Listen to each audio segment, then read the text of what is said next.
L'école, le noyau de l'éducation, là où les élèves apprennent à lire, compter et même socialiser dès un jeune âge. Mais la formule traditionnelle d'enseignement a beaucoup changé depuis le XXe siècle. De nos jours, l'élève fait plus que juste s'asseoir, écouter et régurgiter des informations. En effet, plusieurs années de recherche ont mené à des théories variées d'apprentissage, des méthodes d'enseignement plus dynamiques, engageantes et diversifiées. Il s'agit des différents courants en éducation. Les divers courants servent à faire croître l'élève d'une manière efficace et adaptée à leurs besoins individuels. Il existe plusieurs courants, tels que le constructivisme, la transmission, l'humanisme, le behaviorisme, le cognitivisme, le socioconstructivisme et le courant critique et citoyen. Dans cette vidéo, on va plonger dans le constructivisme. Qu'est-ce que c'est et pourquoi est-il important? Pour mieux comprendre, il faut d'abord visiter le psychologue et épistémologue suisse Jean Piaget. Jean Piaget a développé le constructivisme face au behaviorisme qui était très commun durant les années 1920. Il trouvait que la formule stimulus-réponse du behaviorisme était trop limitante pour le développement de l'enfant. Il fallait que l'enfant puisse assimiler, accommoder et équilibrer leur propre schéma de pensée en vivant des expériences réelles. Dans ses propres mots, il explique: En effet, le vrai problème de l'éducation, c'est quel est le but de l'éducation? Est-ce qu'il nous faut former des enfants et des individus qui soient simplement capables d'apprendre ce qui est déjà connu, de répéter ce qui est déjà acquis par les générations antérieures, ou bien est-ce qu'il s'agit de former des esprits novateurs, des esprits créateurs? Il introduit alors l'idée que l'élève peut prendre un rôle actif dans son propre apprentissage. De suite, il affirme: Je suis constructiviste, c'est-à-dire que je pense que la connaissance est affaire de continuelle construction nouvelle par interaction avec le réel et ne sont pas préformées. Il y a créativité continuelle. On comprend donc que l'apprentissage arrive de façon continuelle.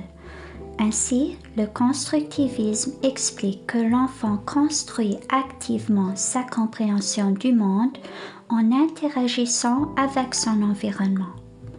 L'environnement agit sur l'enfant et l'enfant agit sur l'environnement. Et c'est dans ce processus que son schéma de pensée se développe. En d'autres mots, l'apprentissage se fait dans l'action.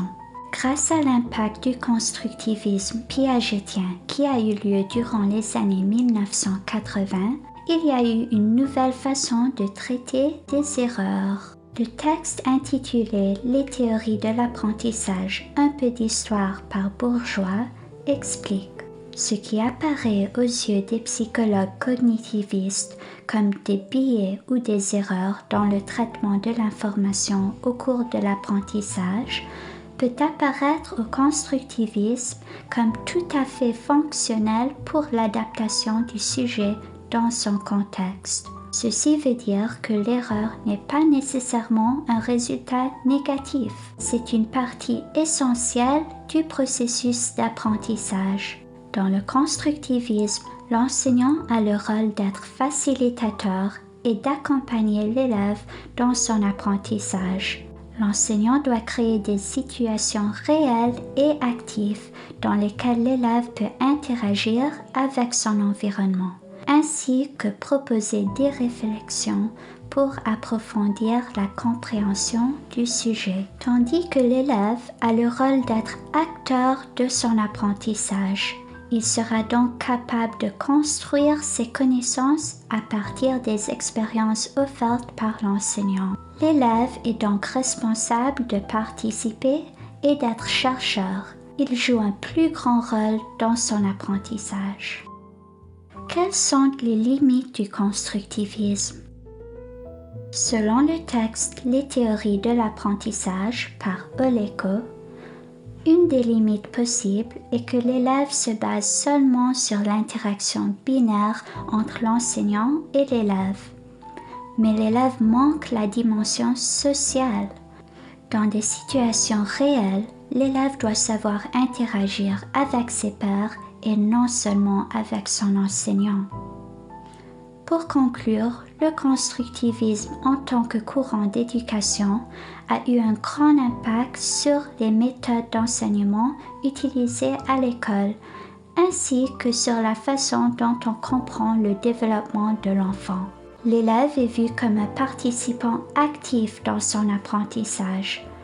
Cette nouvelle perspective introduite par Jean Piaget souligne l'importance du processus d'interagir avec son environnement et d'adapter son schéma du monde basé sur ses propres expériences et réflexions.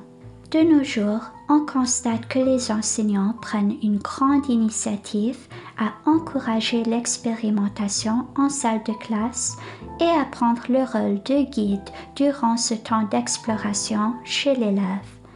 Ceci permet que l'apprentissage soit plus profond et solide et mène à la rétention d'informations à long terme. En tout, le constructivisme a gravé le trajet pour voir le potentiel inné chez l'enfant. Ce même enfant devient un adulte autonome, créatif et courageux qui a confiance en lui pour qu'il ait, à son tour, un effet positif sur le monde.